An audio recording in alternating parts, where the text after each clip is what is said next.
at the parade. So anyway, turn with me, if you will, this morning to Genesis chapter 24. Genesis chapter 24. I've got a message. I had a couple of couples in the church that have been talking to me, and one of them said, Pastor, I really want you to kind of share some things about marriage, like I'm some kind of expert. But I have done a lot of marriage counseling, and I've been around a while, and I've been married a long time, and in that experience, you learn some things about what to do and what not to do. Now, I know some of you are sitting there by the looks of the ladies. Your husband has not learned that lesson, but that's okay. Maybe today, Gail, it might be the day. Who knows? I mean, of course, TC's such a wonderful and loving and kind guy. I don't know what anything does he need to do any better, but anyway, I'm sure, never mind, I'm not going to go down that road. All right. So the title of my message this morning is, I want a happy marriage. How many married folks do we have here today want a happy marriage? Amen. Because the opposite of that, I want a horrible, miserable marriage. And I don't think anyone wants that. So how can I get it? I want to be happy. I want a happy marriage. So how do I get that? And so I've got a few things that I want to share with you, because in reading Genesis chapter 24, it really is a beautiful and precious love story that's kind of tucked away at the beginning of God's Word. And it really is a story of a man finding a wife. And, today, finding a wife, finding a husband, isn't always the easiest thing to do. And it's because we make a lot of mistakes at the very beginning, to be honest with you. Today, the world is thrust into this ideology of what a relationship really is. And I think sometimes couples enter into a covenant, a marriage covenant. First of all, they don't look at it as a covenant. Remember, it's not a contract. It is a covenant. A covenant is much deeper, more serious. A covenant is bound by life and death. And that's why a part of our vows that we will say to one another is till death do us part. Now, you don't say that when you you may feel like that, but you don't do that when you make a mortgage on your house or you go into the car dealership and you buy a car. There's nowhere in that contract that says until death do you part. But we do in a covenant. And when we make that covenant with one another, we're telling each other that we're going to do this thing until I die. I'm going to stick into this thing. And you don't dream when you begin to have a divorce or break up or have any kind of those things.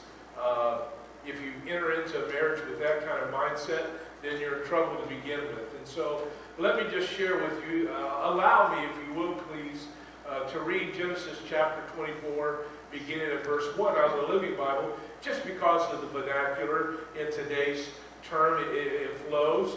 If you have your King James, you can read out of that, or the NIV, or any other translation you want to. But allow me to do this just because of the ease of flow. Abraham was now very old, and God blessed him in every way. One day, Abraham said to his household administrator, who was his oldest servant, "Swear by Jehovah, the God of heaven and earth, that you will not let my son marry one of these local girls, these Canaanites." All right, so it was not a good environment. The Bible has a lot to say about not being unequally yoked with an unbeliever. There's a conflict in the waiting there. Ladies, I know sometimes you say, well, I'm going to marry this guy. I know he's not saved. I know he doesn't go to church, but I'm going to marry him anyway because I'm going to change him. Well, let me tell you, you may. But the grief and hardship and the unspiritual yokeness that you're going to have will be overcoming. It will add to a dimension. All of you that have been married over 30 years realize that marriage doesn't always come easy, does it? No. Don't be afraid. Don't be afraid. We're amongst friends. Your wife's not going to beat you yet. At least not in church, I don't think. All right? So anyway, Abraham is wanting the best for his son. And so he just has realized that he understands that Canaan represents the world. And he wants his son to have a good, godly wife. So what he does is he sends his servant into a place where he knows his relatives are, and it's a good place, and there's good Jewish girls there. And so anyway, Abraham has his servant load the camel down with a lot of good stuff. You know, in those days, you had to buy your wife. Guys, you know, you had to pay for her. You still do. Still do, yeah. You get time payments that way, but you had to pay daddy. All right? And you know, I think sometimes marriages don't go so well because there's no invested interest at the beginning. Listen, a lot of times they would stay married just simply because there was a lot of investment. Either dad invested a lot into your marriage, or else you did. You did. And so there was an investment. We know that people generally take care of things better if they're invested in it, if they've had to pay for it. All of you that have bought cars or things for your kids know very well that they don't always take care of it like you would because you paid for it. All right? So look on down to verse 12. He says, "O Jehovah, the God of my master," he prayed, "show kindness to my master Abraham and help me to accomplish the purpose of my journey." Verse 13, see here, "I am standing beside the spring, and the girls of the village are coming out to draw water. This is my request.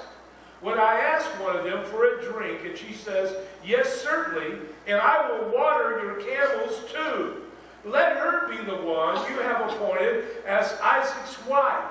That is how I will know." And so what happened? The young ladies came out to gather water, and there was this beautiful girl. Now the Bible's great to make it specific.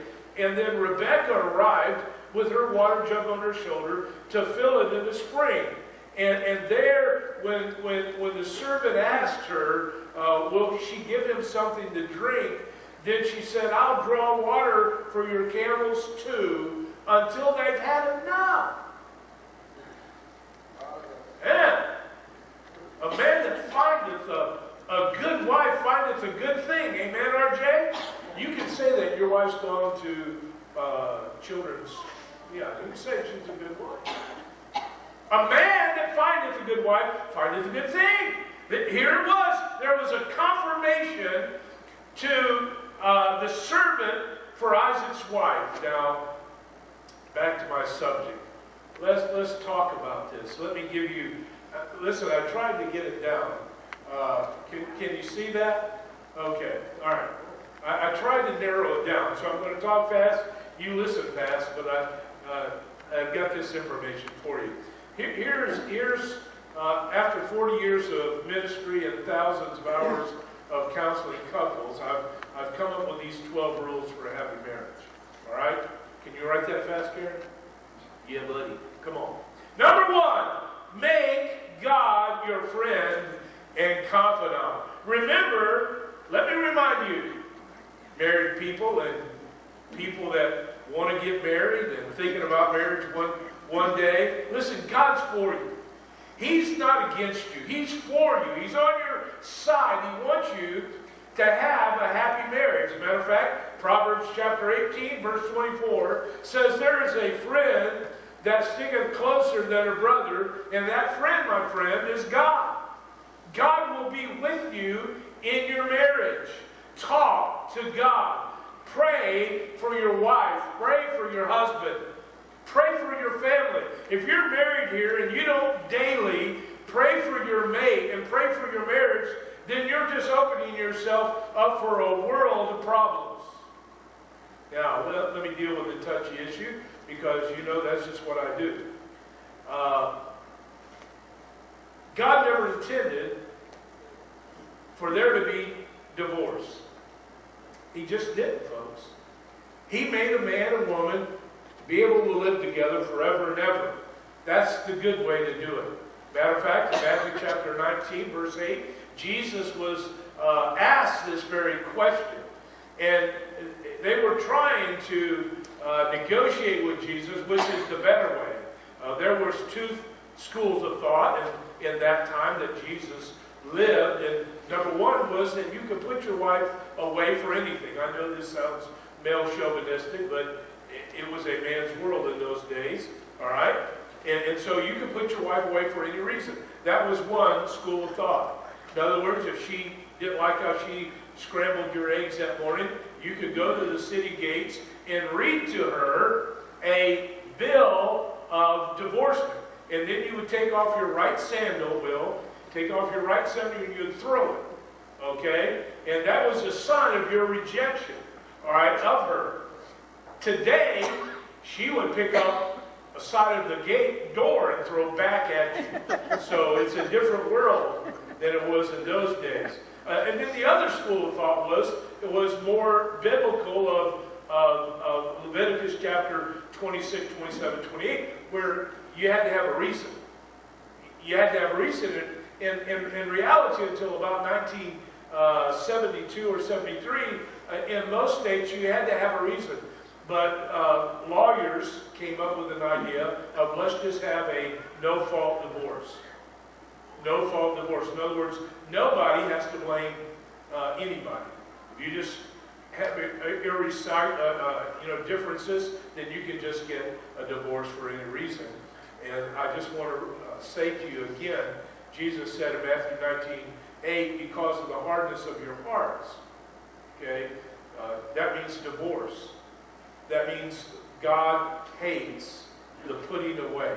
Church, I say this with compassion for those of you that have had to go through it. And the Bible recognizes that there is reason that a man and woman need to separate, that need to get a divorce. But there's no happy divorces. I like the song that Clint Black and Wynonna Judd sings, there are no good goodbyes. Divorce hurts. It will always hurt. There are always scars. There's always things, but it hurts. And so don't go into your marriage thinking that somewhere the pastor forgot in the wedding vows to put the clause in there. You know, when you say until death do us part, for better, for worse, for sickness or poor, that's what it means. All right? Now if you don't think you can do that, then don't say it. All right? Just don't say it. Because what you're doing is you're making a covenant to that person. All right? And so we need to stick with the covenant. Number two, I think this is the biggie, is understanding God's definition of love. One of the most amazing things that I've ever come across and studying in these kind of things is the word for love. Now, we use the word love a lot. I mean, every radio song that is played, 99% of them is going to mention love of some kind. On the TV, the sitcoms and things deal with issues of love. Movies deal with the issues of love. But I want to tell you just a little bit, is that the word that they use, or the word the world used from the Greco-Roman Empire, is they use the word eros, E-R-O-S. That is that word, that Greek word for love, but it is not. That love is never used to describe the relationship a man has for his wife. Never ever. God uses the word agape. That is a deep spiritual love. You see, because eros is a very physical, outward love. It's not deep, folks. That's why a lot of couples, when they get married, they marry for eros, and they call it love. All right? They've been physically attracted to this individual, or they're attracted for a lot of other reasons. But they get married on the basis, and that's their foundation, is eros. Well, that changes, folks. Now, you don't have to admit to this or not, but I do not look like I do or I did when I got married. Now, my wife is sick today, but she would testify to you that I don't look the same. I was 157 pounds. I had thick, dark hair, and I just didn't look this way. I've changed. And folks, if my wife had based her love for me, yeah, I never did that much anyway, but she married me out of compassion. But if she had based it on the physical part, then I would be in real big trouble. Now, I realize that the physical part attracts us. And it attracts us in unique ways. Because Lord only knows sometimes when you look at this person and this person, you wonder, where's it at? You know, where's it at? You know, how in the world did that person ever fall in love with that person? But you do. That's the beauty of love, you see. Okay. But a lot of that is eros. Agape is the love that God gives. That's why I've told you before. That you can't really love the way God wants you to love until you find Jesus Christ, who God is love. So if you really want to love your mate in that agape, deep, intimate, spiritual love, which will last, by the way, which will endure the storms, which will endure many of the things that happen in life. If you have that agape life, then you can count on a love that will last until death do you part. Now, I want to kind of go to a very secular means to describe even further a spiritual idea. All right? And I'm going to go to one of the most experts on marriage and love and relationship. Are you ready? Her name is Ann Landers. Okay? Oh yeah, this is going to be deep. But surprisingly, in this article, Ann Landers does a pretty good job of describing the difference between agape and eros, between love and infatuation. All right? Eros is infatuation. Eros looks on the outside, basically. All right, let me go. Ann Landers describes it this way. Infatuation is instant desire. You look at someone, ladies, and he's a hunk, and you say, man, that's a man, you know. I love that man. He is so beautiful, wonderful, handsome, you know. And guys, you look at that girl, man, alive, she is a beauty queen, and that's infatuation. It's an instant desire. It's a set of one glance calling to another set, all right? Love is a friendship. Love. Infatuation begins immediately. Love takes time. Love, you got to grow into it. Love is a friendship that catches fire. It catches fire, all right? You love that person. You become a friend with that person. You get to know that person. You get to understand them. And then somewhere in the process, then the fire gets a hold of you. And then you realize that this person is that. It takes roots and it grows day by day. Infatuation oftentimes is marked by, believe it or not, insecurity. You're excited and you're eager, but you're not genuinely happy. There's something missing in infatuation. Matter of fact, there's a nagging doubt. There's some unanswered questions. There's little bits and pieces about your beloved that you would like to get to know, to get those questions answered, but you've jumped in too soon with both feet. You've committed yourselves physically, but you haven't taken the time to get to know each other spiritually. And that's the danger. Listen, love is quiet understanding. It's an acceptance based on growing into that relationship with that person. It gives you strength. This is what love is really, the agape love is all about, church. You grow into that security and you begin to accept that person's imperfection. And it's real. And you're warmed by that person's presence and you're glowing with that person's way. You say, well, doesn't infatuation do the same thing? Temporary. But it doesn't continue. Infatuation says we must give in to each other right away. because we cannot risk the idea of losing each other. Love says be patient. Don't panic. If he's yours, if she's yours, then it will be. Plan a future with confidence. Love will give you that confidence. And love means trust. Infatuation always leaves you with something in the back of your mind saying, if this person fell for me this quickly, I wonder who else could he fall in love with the same way.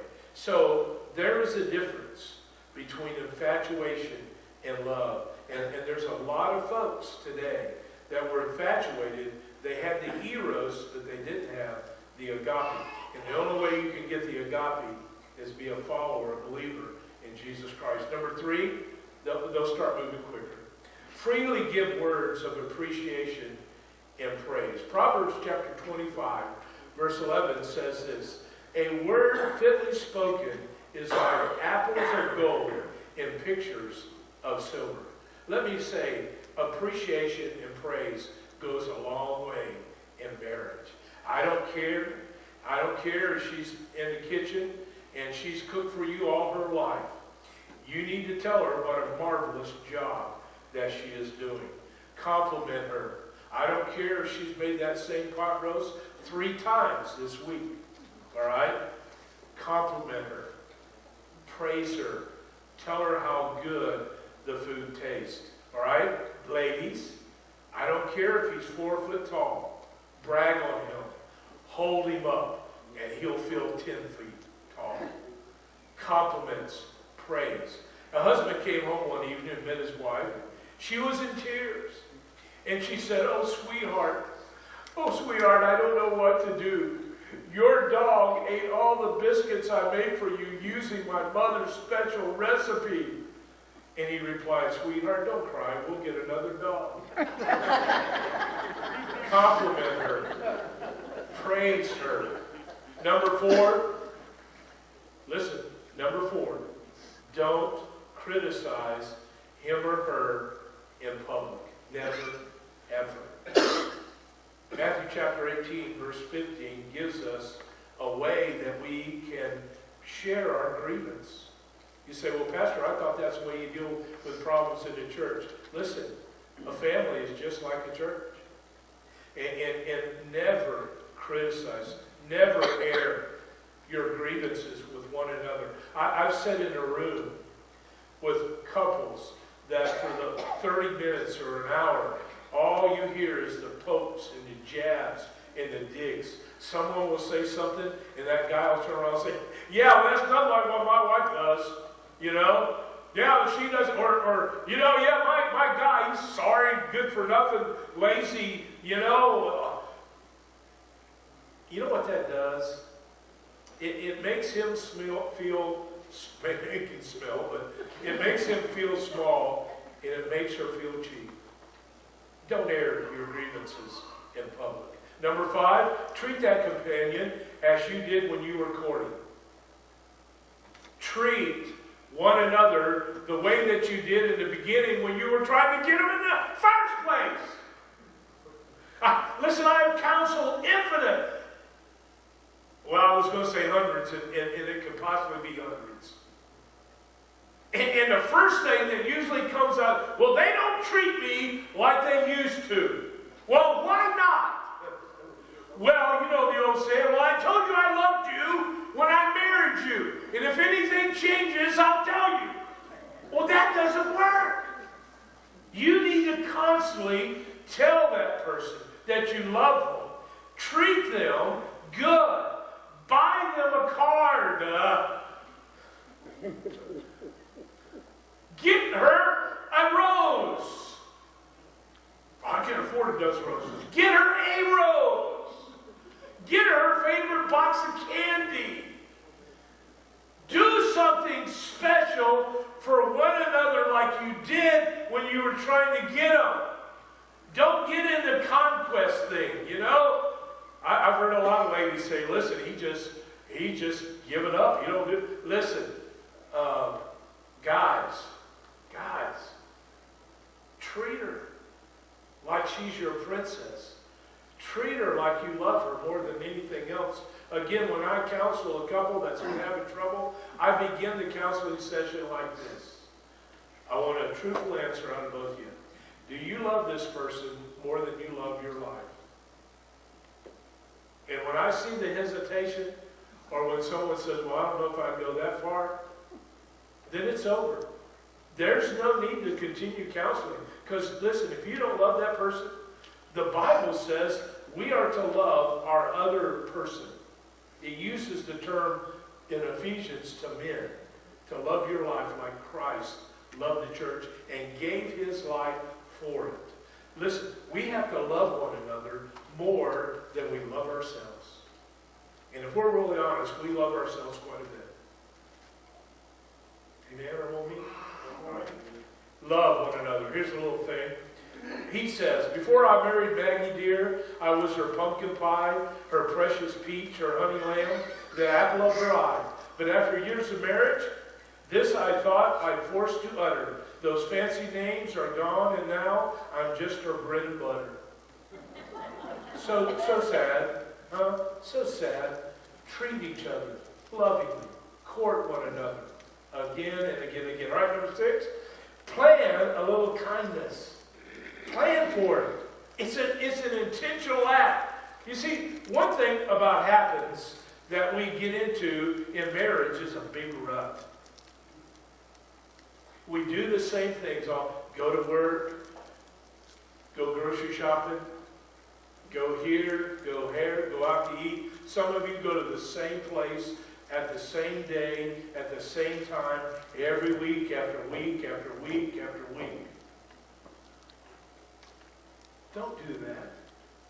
Change it. Well, we like to go to Cracker Barrel every Tuesday. Huh, Brother Larry? Like to go to Carrie, share it with me. And got to have that broccoli casserole. Change it up. Go to Applebee's. Huh? Go somewhere just different. Go the next week back to Cracker Barrel. But you see, you got to, what it means is try. Work on your marriage. Work hard on your marriage. Number 7, place the other's good and happiness above your own. Romans chapter 12, verse 10 says, be kindly affectionate one to another in honor, preferring, the word preferring is the key word, one another.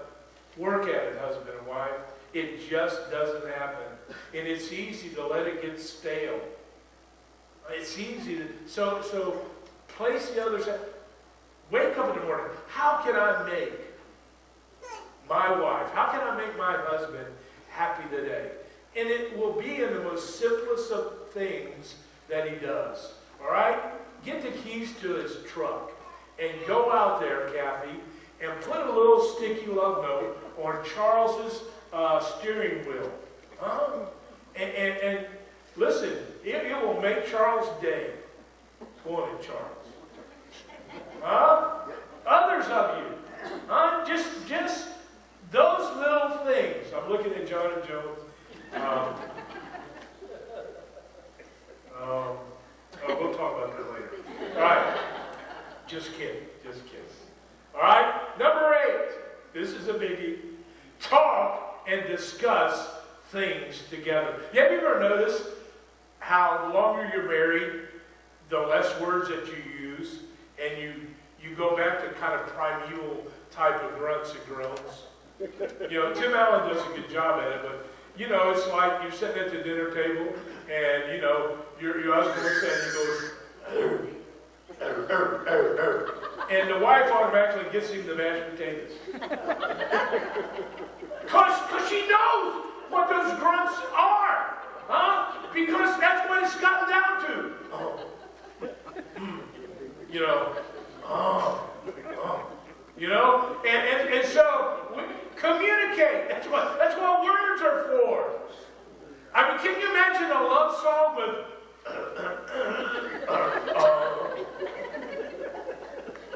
just doesn't work, does it? So use words. Communicate. No unilateral decision.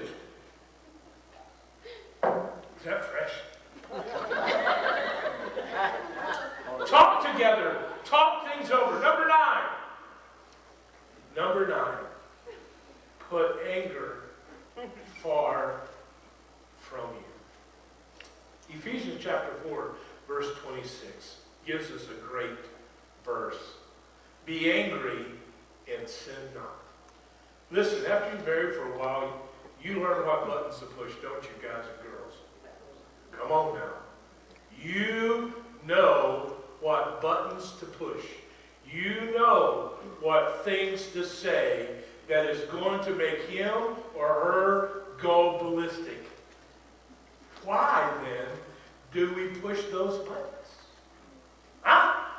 Why? Because we know what's going to happen. Listen, what happens when you argue is that you get to a point that you get angry. And so what happens when we get angry, we go into a defensive mode. Now, remember, I've tried to discuss with you before the difference between a man and a woman, how they handle things. Remember, a woman is like the spokes of a wheel. The woman is the hub, and her emotions are all the spokes.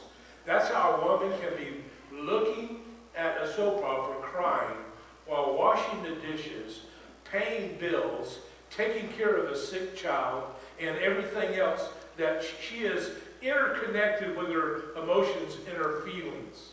Okay? That's what really trips a woman up when you say, I don't want to talk about it. All right? You can't do that. But ladies, remember, guys live in boxes. All right? Man has his work box. And then he has his downtime relaxation box. And then he has his fighting box. You know, his military box, his self-preservation protection, that box.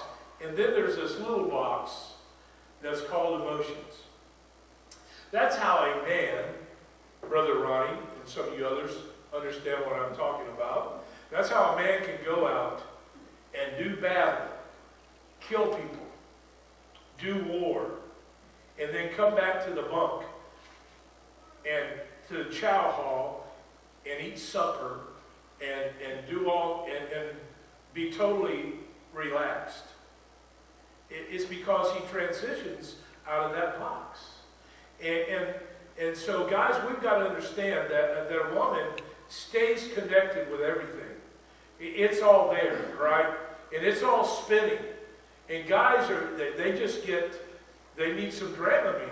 Because when you're trying to talk to your wife, man, she's got the wheel spinning and she's connected. And that's why, guys, we have a hard time staying focused. And that's why normally a guy will lose an argument with a woman every time. Because she can bring up things and remember things in infinite detail that you still don't even know what happened. I mean, a guy gets in an argument with his wife, and ladies, when you look at him, he's got that deer in the headlight look at you, you know? And you say, well, don't you remember? And you start laying it.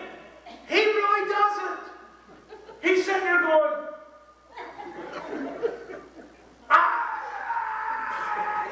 you know, and he's trying to struggle in his mind to remember, but he has to transition about 4 boxes to get to that part. That's why, ladies, when your husband has just come home, he wants to get into that relaxation box. That's why I call you have to give him some transitional things. Like, hey, in a few minutes, I know you want to watch TV or you want to do this, whatever. In a few minutes, I need just to talk to you about something. And that's a transitional button, okay? Because now, when he gets into that other box, he's saying, okay, she wants to talk about something. But that's okay, because then he knows ahead of time. You don't take him from I'm working to the down box, because what you do when you just unload on him, he transitions from the work box to the military box. That's war, okay? And so then everything he does is offense. You know, that's why I say when people get into arguments and they get angry, they shoot each other with words. Oh, yeah. Yeah, and us men are the worst. I mean, we say things to our wives because we know, because we got those words. And see, words are important. You know, as guys, we say stuff sometimes, and we don't even halfway think what we're saying. All right? We're just shooting words out there. That's we just call bull jiving, right? Okay? Now, we're just shooting words out there. But to a woman, see, that they mean things. And so what we do is when we get angry, of course, ladies, when you take us from that box and put us in the military box, then we're there for war, man. We're back fighting again. So put anger far from you. Don't call each other names. Especially guys, I just say this to you because remember, they don't forget. So you call her a name, call her anything, and the reason you're doing it is because you're trying to defend yourself. You're trying to attack the enemy. You're trying to put the enemy into submission. You're trying to kill the enemy because that's your boss. But just remember who you're doing it to. Remember, this is your wife. This is the person that you covenanted with. This is the woman who you say you love. Now you're killing her. And anger and words said in anger kill each other. That's why sometimes you wake up one day and there's nothing there. It's because you've killed that relationship over time. Number 10, never live beyond your means. I say that to young and old alike because I've talked to any in between. Watch those credit cards. Watch those endless payments. Because there's two top things that cause marital strife. And I'm talking about the kind that break the marriage apart. Number one is intimacy. Number two is financial debt. Most couples, if they're going to fight, they will fight over intimacy or they'll fight over debt. And those things trade places periodically, depending on who you are and how long you've been married. Ben Franklin said this: he who goes a borrowing goes a sorrowing. And that is true. Number 11, work and strive to make your intimate life beautiful. Experts agree from every way that the physical act of a relationship can make or break a beautiful marriage.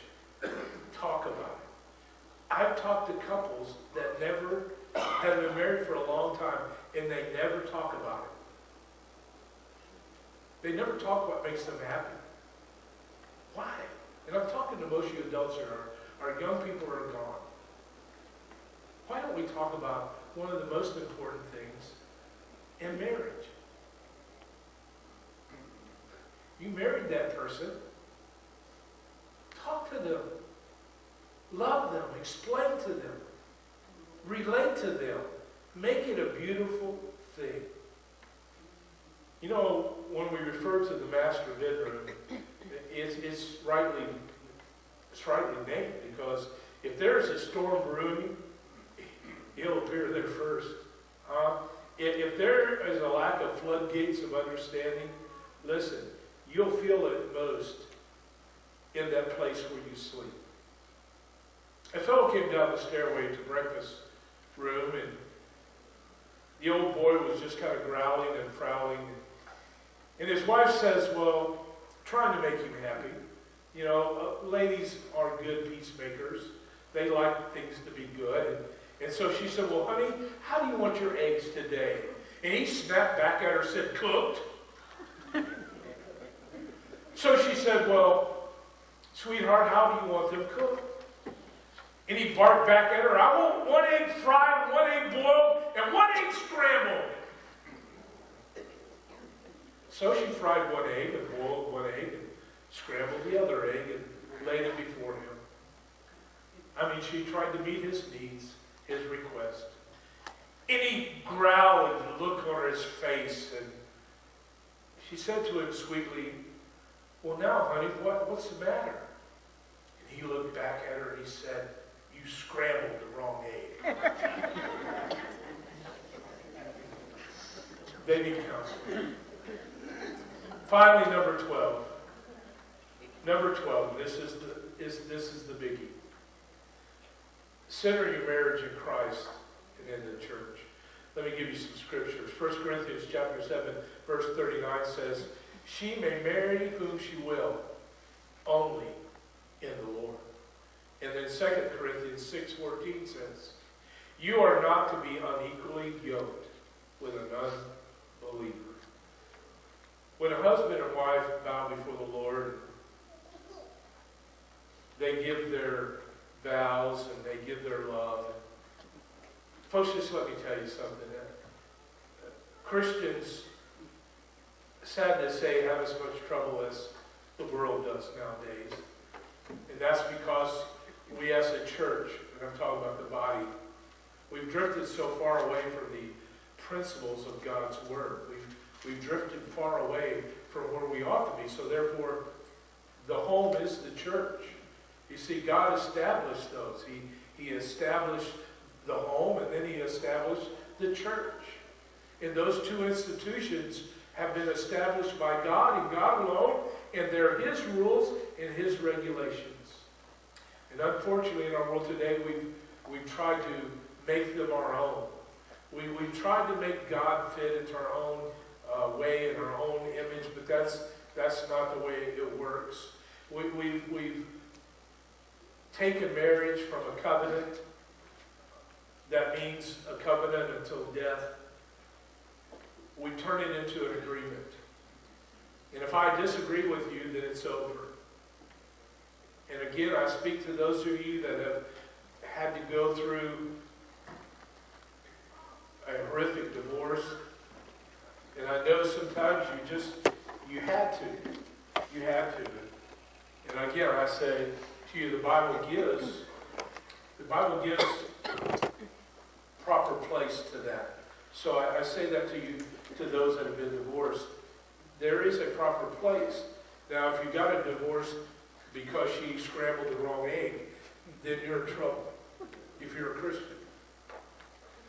Because you did something that God didn't approve of. And it's a sin. And you need to repent of it if you have not. Now, the other dynamic is when children are involved. And, I've talked to couples that have had young children especially. And they've come to me and said, "Well, Pastor, I'm sorry, but we're going to get a divorce." And I'll ask them, "Well, how many children do you have?" "Well, we've got 2, we've got 3, or whatever." Then I said, "Fine, go back home." You know why I say that? Because those kids deserve a mom and a dad. They deserve a mom and a dad. And I don't care what your problems is, you need to suck it up. And you need to deal with it in a proper manner. But you need to rear your children in the name of the Lord. Did I drop it? Yeah. You owe that to those children. They didn't ask to be brought into this world. You brought them in there. They are your responsibility, and they need a mommy and they need a daddy. And if you're the mommy and if you're the daddy, then they need you. And you need to forget your passions and your pride and your "I want this" and "I want," and you need to love those children, and you need to care for them. Now, ladies and men, I'm not saying there are limitations. I just want to be clear. Okay? If that man is mentally and physically abusive, then get out of the relationship. Do you hear me? Get out of the relationship. And I know that I'll get flack on this service over the internet. But I'm just telling you, there are some reasons, some things. And when I say deal with it and stay in a marriage, I'm saying that just because she doesn't do the eggs right, or because he doesn't pick up his clothes, or what, that's not a reason. You understand? That's not a reason. All right, are you looking at me? I'm going to deal with this in another service, all right? All right? But because there's a lot to this, and I know it's a very social thing right now in the church. In the church, because I think there's way too many marriages that have been breaking up and dividing in the church based on unbiblical reasons. There are biblical reasons, all right? But I think sometimes when you just don't like that person anymore, then you married him for eros. All right? You married him for some physical attraction. You need to get to the agape. Can I close with this story? I know I've kept you 10 minutes. Remember the old story about a woman going to her lawyer and she wants a divorce so bad? And she wants to destroy him. She wants to take him for everything he's got. So she goes to the lawyer. And the wise lawyer, who was a Christian, he said, well, let me just ask you a question. He said, I will get him. But I want you to promise me you'll do something first. I want you to go home and let's set him up for this. All right? I want you to go home. I want you to be nice. I want you to cook him his favorite dinner. I want you to love on him. I want you to compliment him. I want you to be the best wife that you can be, because we're really going to suck him in. We're really going to get him. Man, we're going to nail him to the wall. But I want you to draw him, and I want you to outpour him with affection. And so she goes home, and all of a sudden, the lady never came back. And so one day the lawyer saw her in the mall, and he says, hey, I've been waiting for you to come back, man. You've had plenty of time to get this old boy, to draw him in, let's do the divorce thing. Let's nail him. Because it's really going to get him. It's really going to hurt him now. And she says, divorce? Why would I want a divorce? I love the guy. And he loves me. You'd be surprised what little love and compassion and understanding and doing things for one another and appreciating one another will go a long way. And if you're in a troubled marriage, before you dump it, before you get rid of it, try a little love and compassion. Tone down the anger. Watch the words. Appreciate that person that you said you loved until death do you part. Stay to your feet.